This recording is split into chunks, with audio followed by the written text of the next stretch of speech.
Hello friend, कैसे हैं आप सभी लोग। आप सभी का मेरे वीडियो में बहुत बहुत स्वागत है। और आज अपन क्या देखने वाले हैं। आज अपन देखने वाले हैं parenteral route of drug administration, जो कि अपन ने लास्ट वीडियो में ड्रग एडमिनिस्ट्रेशन पढ़ा था। उसका फर्स्ट पार्ट अपन ने समझ लिया था। मैंने आपसे वादा किया था कि मैं सेकेंड पार्ट ज़रूर लेकर के आऊँगा, तो ये पार्ट आपके लिए है, parenteral route of drug administration. अगर आप समझते तो आपको हर एक पॉइंट एक एक मिनट में क्लियर हो जाएगा और कॉन्सेप्ट आपका क्लियर हो जाएगा।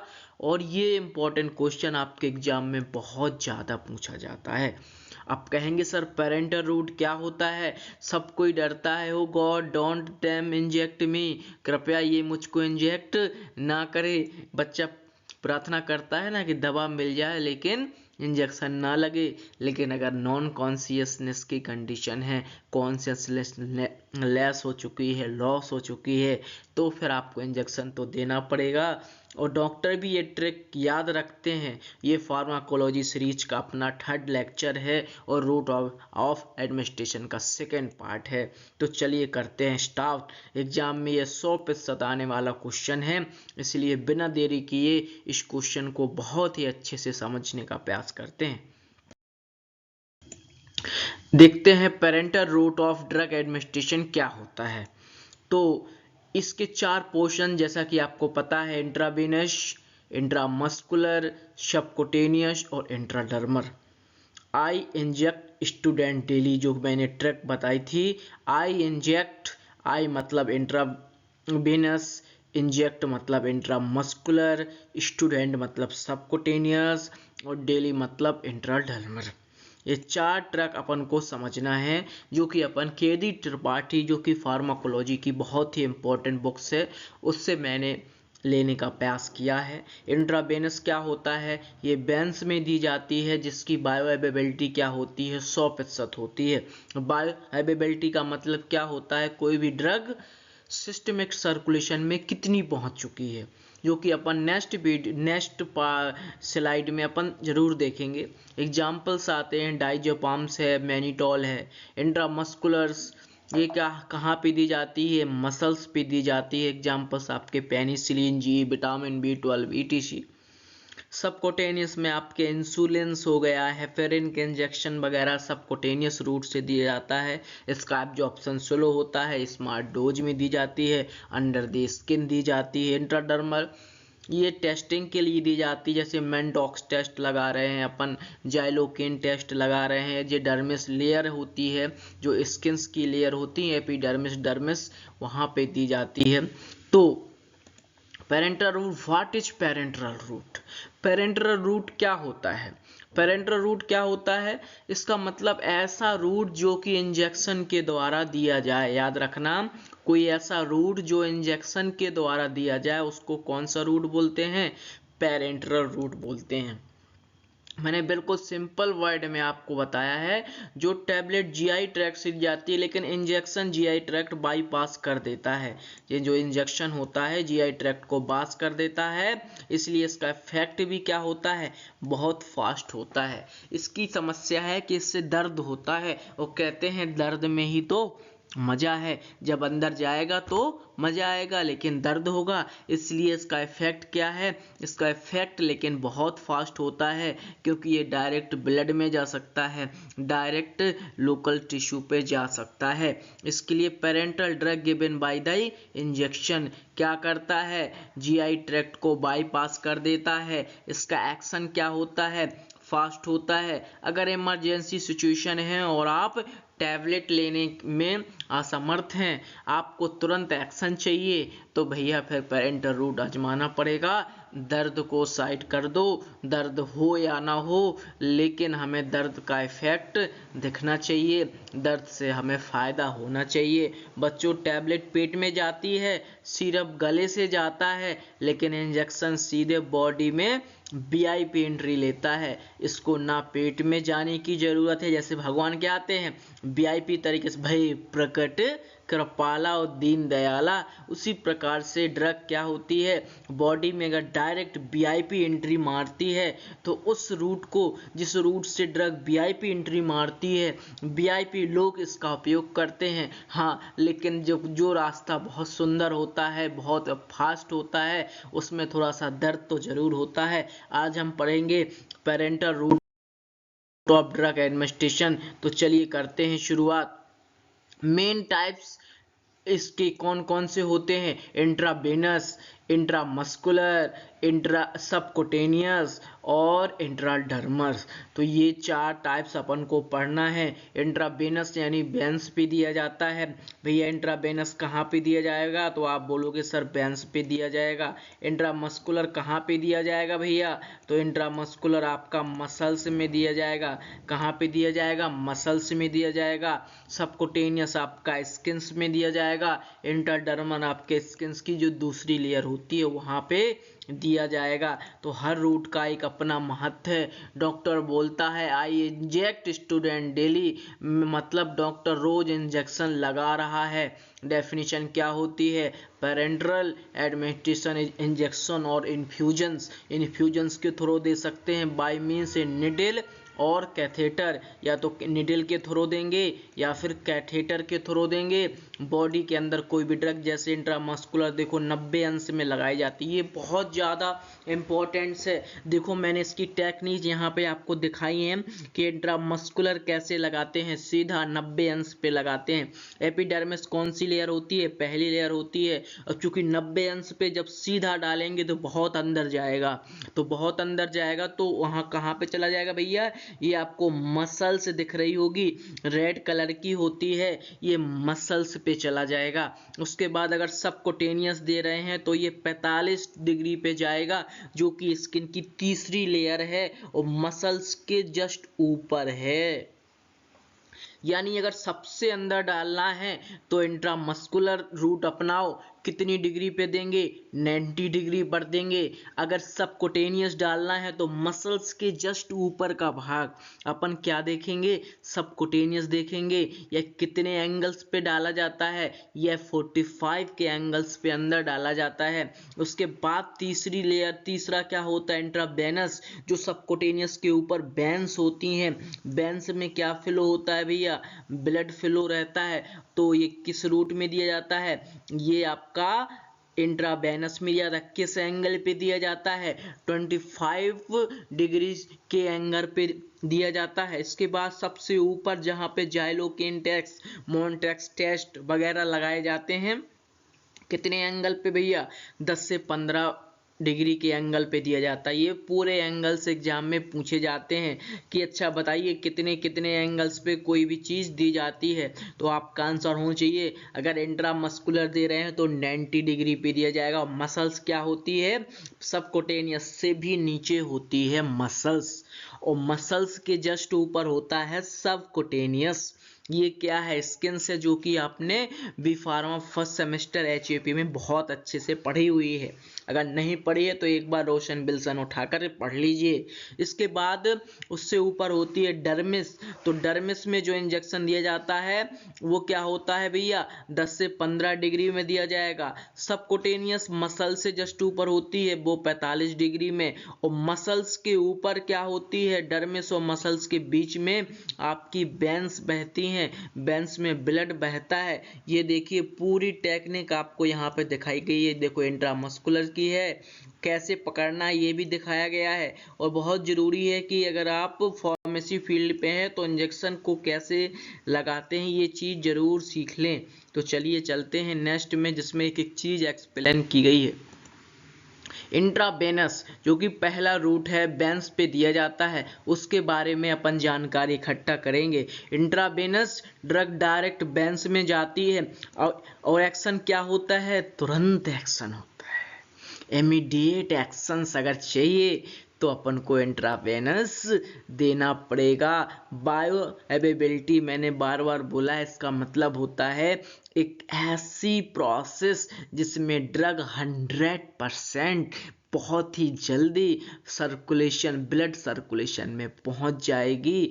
तो उस ड्रग का ब्लड सर्कुलेशन में कितने प्रतिशत पहुंची, ब्लड में कितने प्रतिशत पहुंची, यह कहलाती है प्रॉपर्टी, ड्रग की बायोअवेलेबिलिटी कहलाती है। तो जो इंट्रावेनस है वो इस रूट की बायोअवेलेबिलिटी 100% होती है। याद कर लेना, बहुत ही सिंपल क्वेश्चन है, लेकिन एग्जाम्स में बहुत बार, फार्मासिस्ट के एग्जाम्स में बहुत बार पूछा गया है कि इंट्रावेनस रूट की बायोअवेलेबिलिटी कितनी प्रतिशत होती है। तो आपका आंसर होना चाहिए 100%। इसके बाद एग्जाम्पल्स क्या होते हैं भैया, डाइजेपाम सबसे ज़्यादा इंट्रावेनस दिया जाता है। बहुत सी ड्रग दी जाती हैं, लेकिन अपन कुछ ही ड्रग के नाम याद रख रहे हैं। कौन सा? डाइजेपाम्स, मैनिटॉल, ठीक है ना, प्रोपेलॉल। तो ये याद रखना है, इमरजेंसी में टैबलेट नहीं, आईवी इंजेक्शन। एक लाइन याद रखना, इमरजेंसी है भैया, टैबलेट नहीं लेंगे, आईवी इंजेक्शंस लेंगे। डाइजेपाम्स हो गई आपकी, मैनिटॉल सेरेब्रल एडिमा में दी जाती है। प्रोपेलॉर किस में दी जाती है भैया? जनरल एनेस्थीसिया में दी जाती है।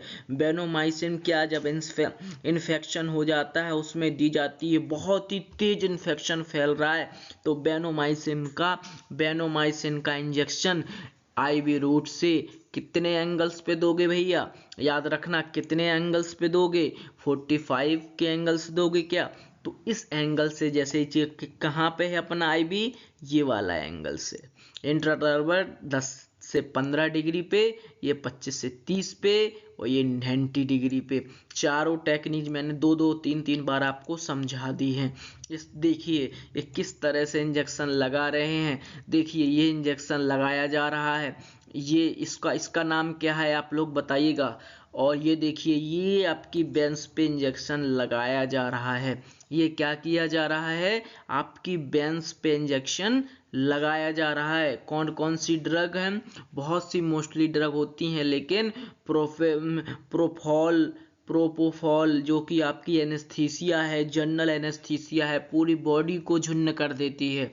ये आपके पीछे लगता है, बेंस पे भी लगता है। बेनोमाइसिन सल्फर इन्फेक्शन के लिए दी जाती है, डाइजेपाम दी जाती है। तो ये सारी ड्रग इसके थ्रू दी जाती हैं।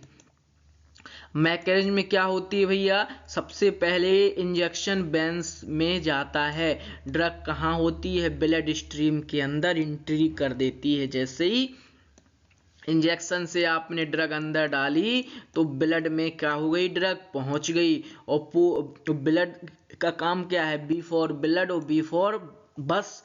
बस का काम डिस्ट्रीब्यूशन करना है, तो ब्लड का काम भी क्या है? ब्लड भी क्या करेगा? ड्रग को पूरी बॉडी के टिश्यूज पे डिस्ट्रीब्यूट कर देगा। इससे आपका तुरंत का तुरंत फार्माकोलॉजिकल एक्शन, यानी जिसे अपन बोलते हैं थेराप्यूटिक और एडवर्स एक्शन, ये दो एक्शंस होते हैं फार्माकोलॉजी में। तो ये pharmacological action, cellular response, physiological action, ये सारी चीजें अपन को मिलने वाली हैं। इंट्रावीनस में क्या क्या होते भैया? कहाँ कहाँ देते हैं? तो सबसे पहले आईवी बोलस में देते हैं। कहाँ पे देते हैं? जैसे इसमें दिया गया ना बोलस, कहाँ पे देते हैं? बोलस सिंगल डोज दी जाती है। ड्रग सिंगल रैपिड इंजेक्शन में दिया जाता है। Example adrenaline. एड्रेनालिन एग्जाम में बहुत बार पूछा गया है। आईवी बोलस, एड्रेनालिन किससे दिया जाता है? तो आप बोलोगे IV bolus. Drug single rapid injection में दिया जाता है। किस में दिया जाता है? सिंगल दिया जाता है, रैपिड इंजेक्शन में दिया जाता है। स्लो इंजेक्शन में अगर आपसे पूछे एड्रेनालिन रैपिड इंजेक्शन भी में दिया जाता है कि स्लो इंजेक्शन है, तो आप बोलोगे भैया तुरंत का तुरंत, सिंगल का सिंगल डोज है और बहुत रैपिड है। बहुत ज़्यादा कंपटीशन में जीपैट्स और फार्मासिस्ट एग्जाम में पूछा जाने वाला क्वेश्चन है कि बताइए एड्रेनालिन किस में दिया जाता है? पहली बात तो हार्ट में दिया जाता है, हार्ट के इन्फेक्शन के लिए दिया जाता है, हार्ट अटैक में दिया जाता है।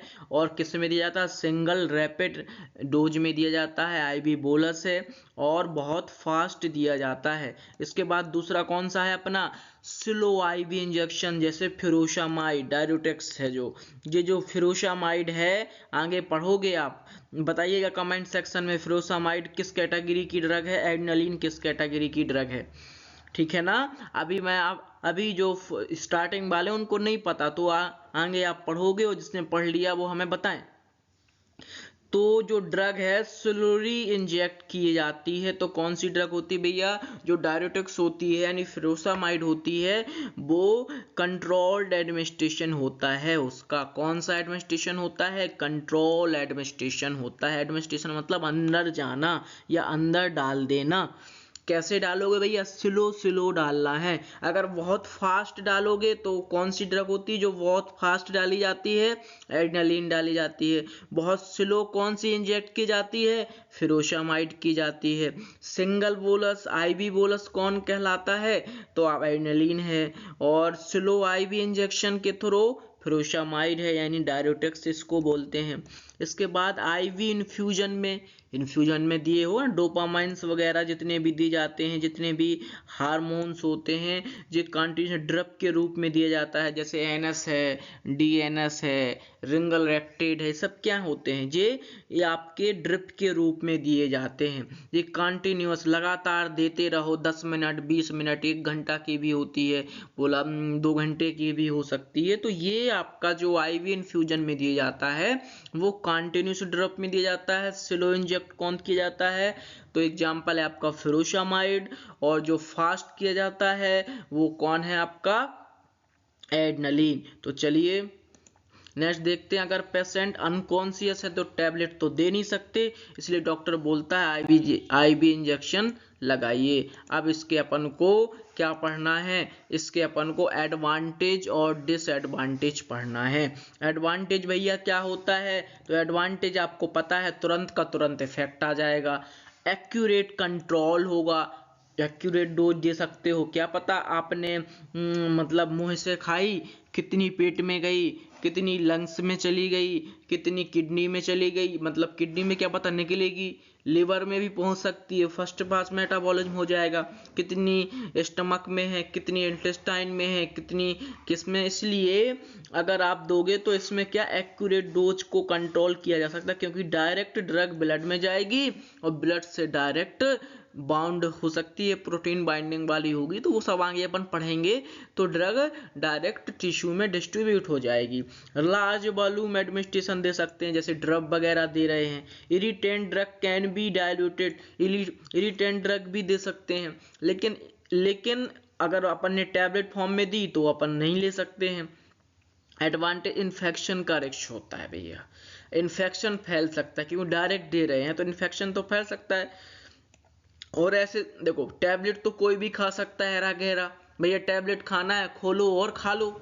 लेकिन अगर इंजेक्शन लगाना है तो बहुत स्किल्ड पर्सन की जरूरत है, कोई भी इंजेक्शन नहीं लगा सकता कि अन पर गमा रंगू। जैसे आज फार्मेसी की फील्ड में कोई भी घुसा चला आता है, कोई भी इंजेक्शन के, अभी मैंने 4 तरीके बताए ना, ये 90 अंश पे डालना है, ये 45 पे, ये 20-25 पे, ये 15 पे, तो कोई भी इसको नहीं लगा सकता। इसके लिए स्किल्ड पर्सन की जरूरत होती है। Once given drug can not be withdraw, अगर एक बार चली गई तो फिर इसको विड्रॉ नहीं किया जा सकता। और इससे थ्रोम्बोफ्लेबिटिस, ये शब्द का मतलब क्या है आप कमेंट सेक्शन में बताइएगा जरा। क्लिनिकल यूज मतलब बॉड, क्लिनिकल मतलब ह्यूमन बींग्स के लिए। इमरजेंसी मेडिसिन है, silver infection treatment, fluid therapy, anaesthesia induction के लिए देखो अपन को ये पेरेंटल रूट ही देना पड़ेगा। एनेस्थीसिया अगर शरीर में झुन्नाहट लानी है, शरीर को सुन्न करना है, अनकॉन्शियसनेस खत्म करनी है, जनरल एनेस्थीसिया या लोकल एनेस्थीसिया देना है, फ्लूइड थेरेपी यानी ड्रिप वगैरह देना है, तो ये आपको लाना ही पड़ेगा। अब अपन देखते हैं इंट्रामस्कुलर रूट। इंट्रामस्कुलर रूट क्या होता है भैया? इंजेक्शन इनटू मसल्स में जो इंजेक्शन दिया जाता है उसको क्या बोलते हैं? इंट्रामस्कुलर रूट बोलते हैं। एग्जाम्पल डाइक्लोफेनेक का है, विटामिन B12 का है, पेनिसिलिन जी का है। मॉडरेट, इसका जो एब्जॉर्प्शन होता है वो ना ज़्यादा होता है और ना कम रहता है। इसका जो मतलब एब्जॉर्प्शन का मतलब क्या होता है? ड्रग ब्लड में जाना। तो भैया फास्ट भी नहीं जाएगी क्योंकि डायरेक्ट तो ब्लड में भेज नहीं रहे, अब जो कि मसल्स के थ्रू भेज रहे हैं। अब चूंकि मसल्स के ऊपर क्या है? कुटेनियस के जस्ट ऊपर क्या बह रही है भैया? वेन्स हैं। तो भैया एब्जॉर्प्शन तो होगा लेकिन इतना फास्ट नहीं होगा। इंट्रामस्कुलर रूट की मैकेनिज्म क्या होती है भैया? सबसे पहले ड्रग क्या होती है, मसल्स में एंटर कर जाती है। देखना कोटेनियस और सबकोटेनियस लेयर होती है, उसके नीचे रेड कलर की मसल्स पाई जाती हैं बोन से जुड़ी हुई।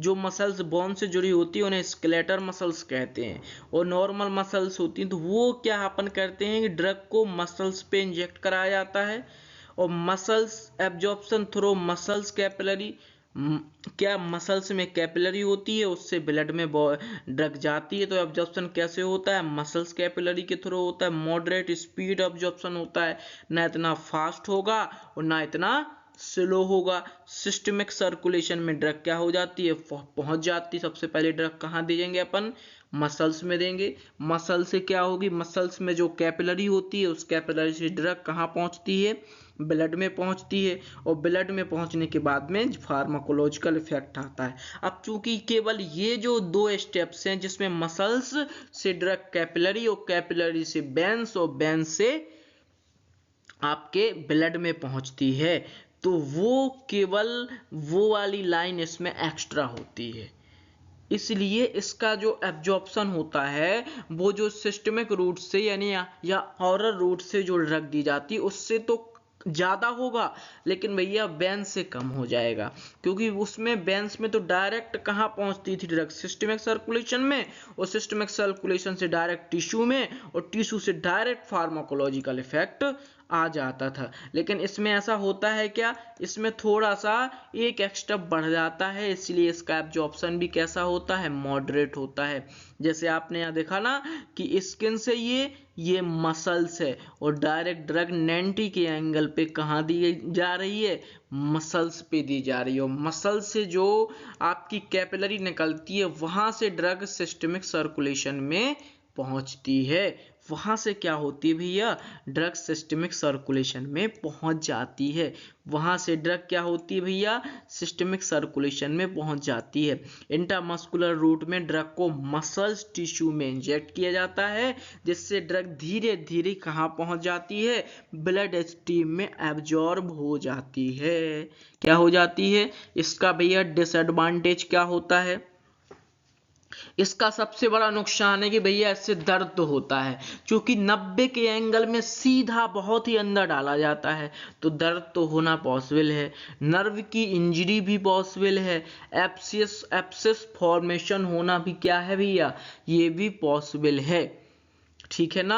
इसके एग्जाम्पल पेन रिलीफ के लिए जो आपके नेसिड्स होते हैं, डाइक्लोफेनिक, एक्लोफेनिक, पेनिसिलिन जी इन्फेक्शन के लिए, और अगर विटामिन B12 की डेफिशिएंसी है तो विटामिन B12 के इंट्रामस्कुलर इंजेक्शन लगाए जाते हैं। एग्जाम में पूछा जाने वाला क्वेश्चन, क्या डाइक्लोफेनिक IV रूट से दे सकते हैं, नहीं भैया, इंट्रामस्कुलर ही दो, तभी ज्यादा फायदा करेगी। विटामिन B12 ये क्वेश्चन आ सकता है, विटामिन B12 की अगर डेफिशिएंसी है और उसका इंजेक्शन लगाना है तो किस रूट से दोगे, तो आंसर होना चाहिए भैया इंट्रामस्कुलर रूट। कितने एंगल में दिया जाता है, ऐसा क्वेश्चन भी पूछ लेगा भैया, उसने सीधे बाइकआउट कर दिया कि इंट्रामस्कुलर शब्द ही हटा दिया, तो बोलोगे 90 अंश पे क्या विटामिन B12 कितने एंगल पे दिया जाता है, तो आपका आंसर होना चाहिए 90 एंगल पे। क्योंकि ये कहाँ पे दिया जाता है भैया, मसल्स पे दिया जाता है, और मसल से धीरे धीरे अब्जॉर्ब होकर के वो ब्लड में जाता है। Absorption faster than SC, cutaneous से ज्यादा होता है। मॉडरेट ऑनसेट ऑफ एक्शन होता है। डिपोट प्रिपरेशन पॉसिबल होती है। वॉल्यूम यूजुअली कितना लेना है, तो ये भी क्वेश्चन पूछा जा सकता है, 2 से 5 ml वॉल्यूम लेना है। अब अपन देखते हैं सबकोटेनियस रूट। सबकोटेनियस रूट क्या होता है, सबकोटेनियस रूट में जो ड्रग होती है कहाँ दी जाती है भैया, स्किन की जो सबसे नीचे वाली लेयर होती है, कनेक्टिव टिश्यू में इंजेक्ट की जाती है। ड्रग कहाँ इंजेक्ट की जाती है भैया, कनेक्टिव टिश्यू में। एग्जांपल्स जैसे इंसुलिन, डायबिटीज, अगर किसी को डायबिटीज हो गई है तो उसके ट्रीटमेंट के लिए जो दवा दी जाएगी किस रूट से दी जाएगी। अगर एग्जाम में पूछा भैया हमें इंसुलिन के इंजेक्शन लग रहे हैं, एक ए नाम का पेशेंट है जिसको इंसुलिन के इंजेक्शन लग रहे हैं, तो कौन से रूट से लगेंगे, तो आपका आंसर होना चाहिए सबकोटेनियस रूट से लगेंगे। ठीक है ना। ना हेपेरिन, जो कि क्या करता है, ब्लड को थिन करता है, तो एंटी कोगुलेंट थेरेपी में दिया जाता है। अगर किसी को ब्लड क्लॉटिंग हो गई है तो ब्लड क्लॉटिंग के क्लॉटिंग एजेंट को कम करने के लिए, यदि क्लॉट्स को हटा घोलने के लिए हेपेरिन दिया जाता है। कौन से रूट से दिया जाता है भैया, तो पेरेंटल रूट के सबकुटेनियस तरीके से दिया जाता है। Subcutaneous route, drug inject under the skin, absorption through capillary, slow absorption होता है, सिस्टमिक सर्कुलेशन में पहुंच जाती है और फिर फार्माकोलॉजिकल एक्शन होता है। मैंने जिस तरीके से आपको इसमें लिखाया है, अगर आप वैसे लिखते हो तो लिखने वालों के एग्जाम में बहुत अच्छे नंबर आएंगे, और कंपटीशन में तो जो क्वेश्चन जैसे नॉर्मल पूछे जा सकते हैं और भी डीप में पूछे जा सकते हैं, लेकिन नॉर्मल क्वेश्चन जो ज्यादा पूछते हैं भैया, हेपेरिन किस रूट से दिया जाता है, इंसुलिन कैसे दी, किसके ट्रीटमेंट में होता है, किस रूट से दिया जाता है, या डायबिटीज, इसका मैकेनिज्म क्या है, तो या पूछा जा सकता है। सबकुटेनियस ड्रग इंजेक्ट कहाँ दी जाती है भैया, अंडर द स्किन दोगे। एब्जॉर्प्शन कहाँ पे होगा, थ्रू कैपिलरी होगा। कैपिलरी जो दिख रही है ना आपको, ये इन कैपिलरी के थ्रू आपका होना है, ये कैपिलरी दिख रही है, इनके थ्रू धीरे धीरे स्लो एब्जॉर्प्शन होता है। लेकिन अगर जो मस्कुलर रूट होता है उसका एब्जॉर्प्शन थोड़ी फास्ट होता है। इसके बाद सिस्टमिक सर्कुलेशन में पहुंच जाएगी ड्रग, और सिस्टमिक सर्कुलेशन में पहुंचने के बाद आपका फार्माकोलॉजिकल एक्शन होगा। इसके कैरेक्टर्स क्या होते हैं, स्लो एंड सस्टेन, यानी धीरे धीरे। सस्टेन का मतलब क्या होता है, धीरे धीरे से मेरी जिंदगी में आना, यानी सस्टेन। और कैसे होता है, स्लो होता है। स्मॉल डोज, कम डोज दी जाती है भैया, ठीक है ना। सस्टेन ऑफ सेल्फ एडमिनिस्ट्रेशन हो, सस्टेबल ऑफ सेल्फ एडमिनिस्ट्रेशन होता है।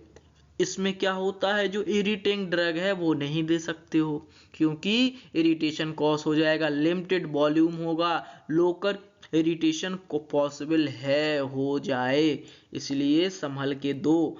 अपर lateral part of arms, anterior thigh, upper back, कौन कौन से कॉमन साई, एब्डोम पेट में दी सकती है, अपर बैक बैक के पीछे, एंटीरियल थाई में दी जा सकती है, और जहाँ पे ये इसको दिया जा रहा है इसको बोलते अपर लेटरल पार्ट, वहां पे दी जा सकती है।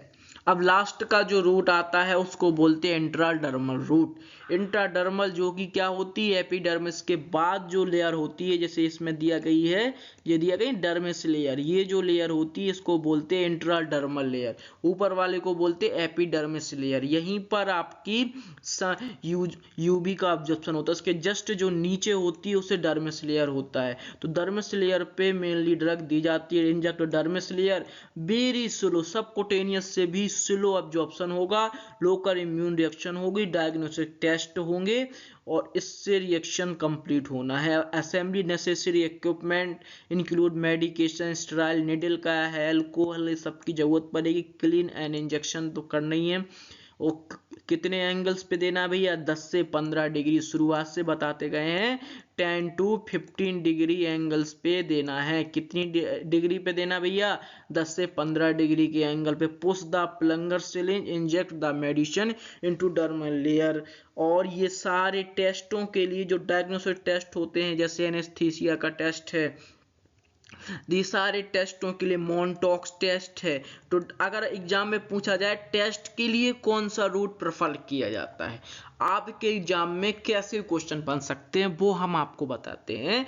कि जो अगर आपको मतलब कोई टेस्ट करवाना है कि भैया कोई इन्फेक्शन तो नहीं हो सकता, ये ड्रग का इरिटेशन तो नहीं हो सकता, तो टेस्ट के लिए कौन सा रूट पेरेंटर का प्रेफर करेंगे, तो इंट्राडर्मल करेंगे। इंट्राडर्मल क्या है भैया, एपिडर्मिस की नीचे वाली लेयर है, और सबकुटेनियस और मसल से ऊपर होता है। मसल सबसे नीचे, फिर सबकुटेनियस, फिर डर्मिस, और फिर एपिडर्मिस। तो ये कहाँ पे दी जा रही है भैया, तो ये एपिडर्मिस पे दी जाती है। याद रखना, ये कहाँ पे दी जाती है, ये एपिडर्मिस पे दी जाती है। कैरेक्टरिस्टिक्स क्या है भैया, वेरी स्मॉल वॉल्यूम में दी जाएगी, क्योंकि भैया टेस्ट ही तो परफॉर्म करना है।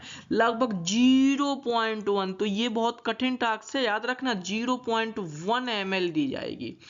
मेनली डायग्नोस्टिक टेस्ट के लिए ही होती है, याद रख लेना। अगर डायग्नोस्टिक का मतलब क्या होता है, अगर आपको नहीं बनता, यानी कोई भी बीमारी होने वाली है या कोई भी बीमारी के लिए जो दवा दे रहे हैं उस दवा का पता, डायग्नोस्टिक मतलब किसी भी चीज का पता लगाने के लिए जो टेस्ट लगाए जाते हैं उसमें अपना आईडी रूट आपका प्रेफर किया जाता है। कितने एंगल पे भैया, 10 से 15 डिग्री सेंटीग्रेड के एंगल पे। ये है ना, ये है आईडी लेयर है, इसमें प्रेफर किया जाता है। एग्जांपल्स आपके मोनटॉक्स टेस्ट, यही पूछा जाएगा और 90% कहीं से कुछ नहीं। मोनटॉक्स टेस्ट के लिए पेरेंटल रूट का कौन सा रूट चूज किया जाएगा, तो IDIMSC। तो आपका आंसर क्या होना चाहिए, IDIMSC और IB तो आप वैसे भी नहीं लगाओगे, लेकिन आप SC और ID में कंफ्यूज हो जाओगे। तो कौन सा होता है भैया, ID होता है। अगर ये भी पूछ लिया भैया एक दवा है, उस दवा का अपन ने 0.1 नॉर्मल लिया, 0.1 ml लिया है, एक का 10 ml लिया है, एक का 15, तो सब तो किसमें पॉसिबिलिटी है कि ये ID रूट होगा, तो भैया जिसका 0.1 ml हो या उसके अप्रोक्स हो। जो 1 ml से कम दी जाए समझ लो वो किस रूट से दी जा रही, ID रूट से दी जा रही। जो कोई भी डायग्नोस्टिक टेस्ट परफॉर्म करने के लिए दी जाए समझ लो वो ID रूट से दी जा रही है। तो ये आपके बहुत एग्जाम में पूछे जाने वाले क्वेश्चन हैं। अब आपका एडवांटेज क्या होते हैं अगर अपन पेरेंटल रूट से दे रहे हैं, तो ये तो कॉमन क्वेश्चन है कि आपसे बनना ही चाहिए कि भैया एडवांटेज क्या होंगे, कि अपन को कोई भी ड्रग इमरजेंसी में दे रहे हैं तो एडवांटेज है उसका। अब अगर पेशेंट अनकॉन्शियसनेस में है तो एडवांटेज है। Thank you. फार्माकोलॉजी को हमने बहुत ईजी बनाने का प्रयास किया है। आपके पास लाइक शेयर और सब्सक्राइब करें। धन्यवाद।